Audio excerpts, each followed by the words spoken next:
I'm Congressman Ron Paul from Texas. I'm the champion of liberty. I am the only one that has offered a balanced budget in a sincere method. And also, I present the case for a free society as being the best defense for peace and prosperity.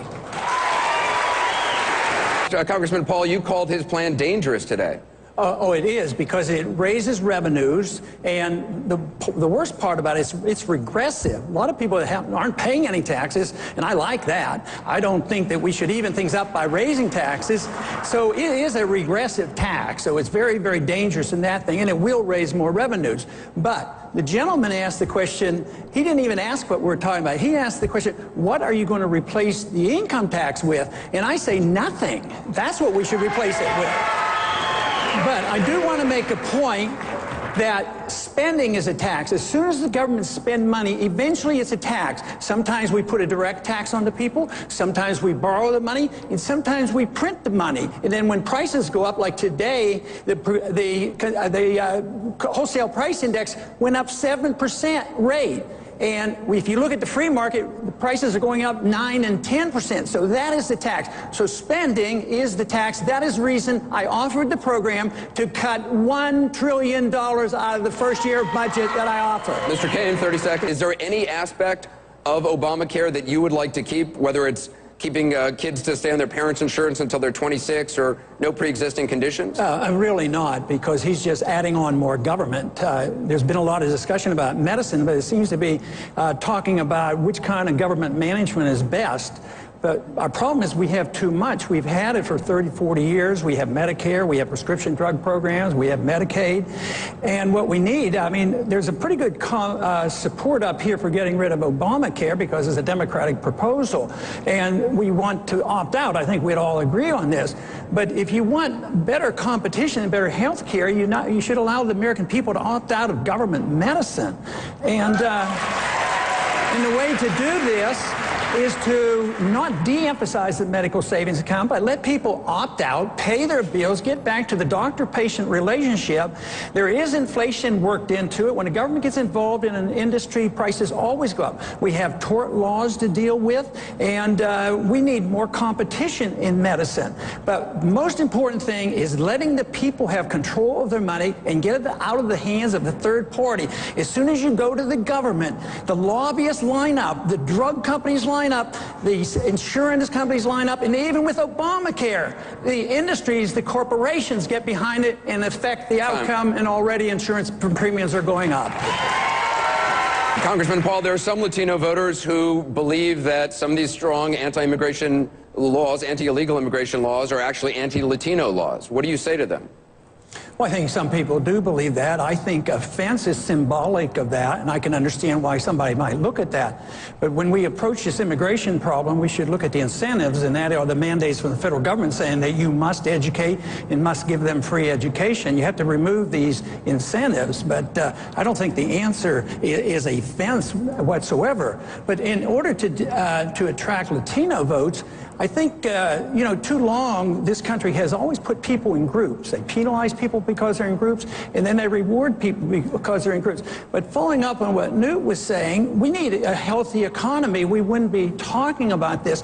We need to see everybody as an individual. And to me, seeing everybody as an individual means their liberties are protected as individuals, and they're treated that way, and they're never penalized that way. So if you have a free and prosperous society, all of a sudden this group mentality melts away. As long as there's no abuse, one place where there's still a lot of discrimination in this country is in our court systems, and I think the minorities come up with a shorthand in our court system. I would like to explain that rights don't come in bunches. Rights come as individuals, they come from a God, and they come as each individual has a right to life and liberty. But I might add about the border control and the Latino vote is we lack resources there. I think we should have more border guards on and a more orderly transition and run it much better. But where are our resources? You know, we worry more about the border between Afghanistan and Pakistan. We need to bring the guard units home and the units back here so we can have more personnel on our borders.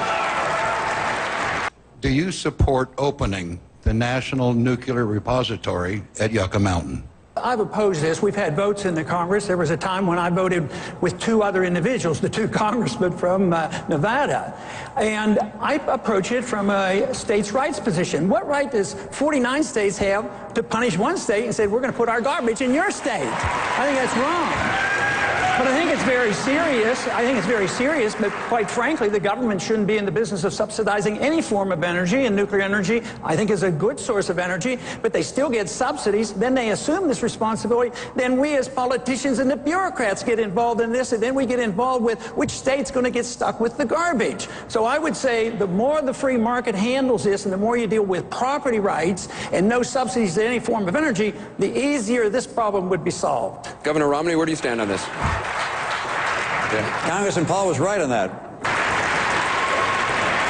Congressman Paul, you've been critical of Governor Romney for holding fundraisers with Wall Streeters.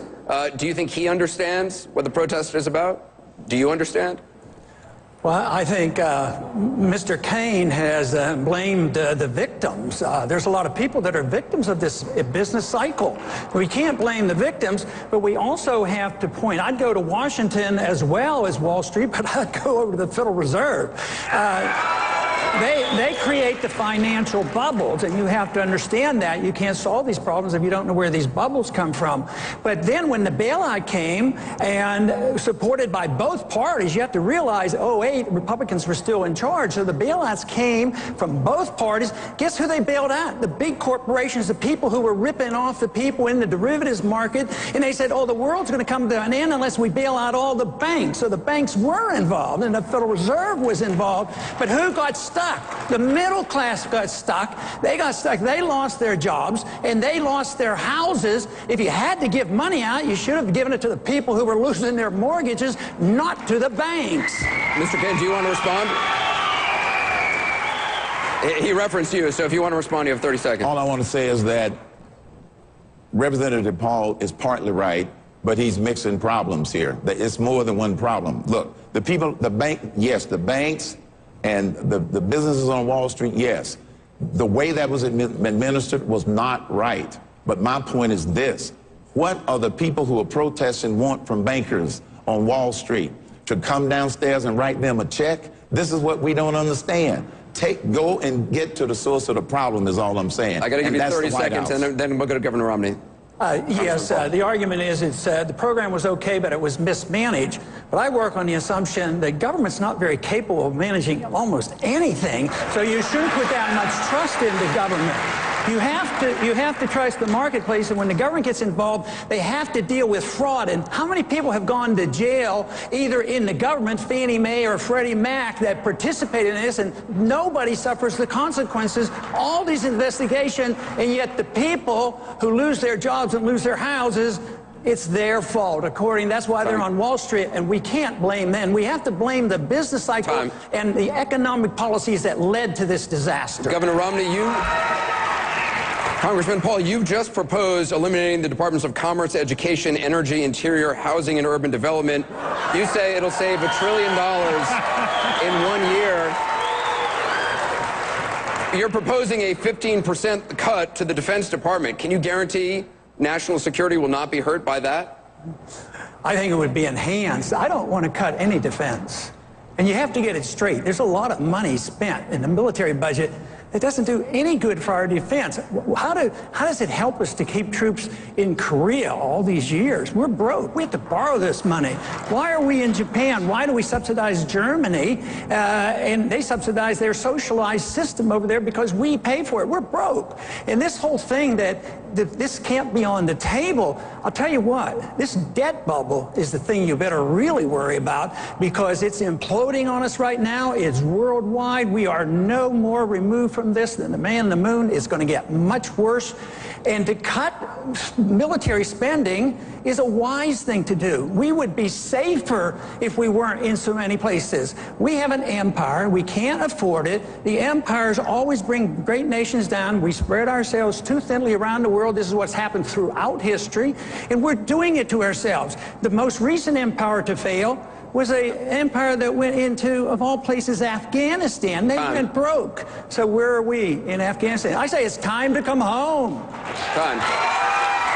I think we're on economic suicide if we're not even willing to look at some of these overseas expenditures, 150 bases, 900 bases, 150 different countries.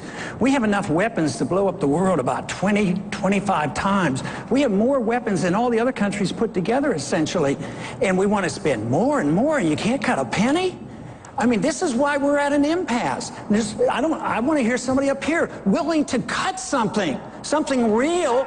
This budget is in bad shape, and the financial calamity is going to be much worse than anybody ever invading this country. Which country? Are they going to invade this country? They can't even shoot a missile at us. We have a question in the hall that gets to your question. The question in the hall on foreign aid. Yes, ma'am. The American people are suffering in our country right now. Why do we continue to send foreign aid to other countries when we need all the help we can get for ourselves? On foreign aid, that should be the easiest thing to cut. It's not authorized in the Constitution that we can take money from you and give it to particular countries around the world. To me, foreign aid is taking money from poor people in this country and giving it to rich people in poor countries, and it becomes weapons of war, essentially. No matter how well motivated it is. Congressman Paul, would you cut aid to Israel? I would cut all foreign aid. I would treat everybody equally and fairly. And I don't think aid to Israel actually helps them. I think it teaches them to be dependent. We're on a bankruptcy course, and look at what's the result of all that foreign aid we gave to Egypt. I mean, their dictator that we pumped up, we spent all these billions of dollars, and now there's a more hostile regime in Egypt, and that's what's happening all around Israel. That foreign aid makes Israel dependent on us. It softens them for their own economy, and they should have their sovereignty back. They should be able to deal with their neighbors at their own will. Should we cut foreign aid? I don't want to make a statement. I want to ask a question. Are you all willing to condemn Ronald Reagan for exchanging weapons for hostages out of Iran? We all know that was done. What? That's not, Iran was a sovereign country. It was not a terrorist organization, number one. They were our good friends. They're not our good friends, but they're a sovereign country, just like the Palestinian Authority is not the good friends of Israel. He negotiated for hostages. There's a role, we negotiated with hostages with the Soviet Union. Now, we've negotiated with hostages, depending on the scale, but there's a difference between releasing terrorists from Guantanamo Bay in response to a terrorist demand. They're all suspect. They're not terrorists. You haven't convicted them of anything. Then negotiating with other countries where we may have an interest, and that is certainly a proper role for the United States to do. We got to take a quick break. I do want to give Speaker Gingrich 30 seconds, and then... Just very straightforward. Clifton and I did a film on Ronald Reagan. There's a very painful moment in the film when he looks in the camera and says, "I didn't think we did this. I'm against doing it. I went back and looked. The truth is we did. It was an enormous mistake."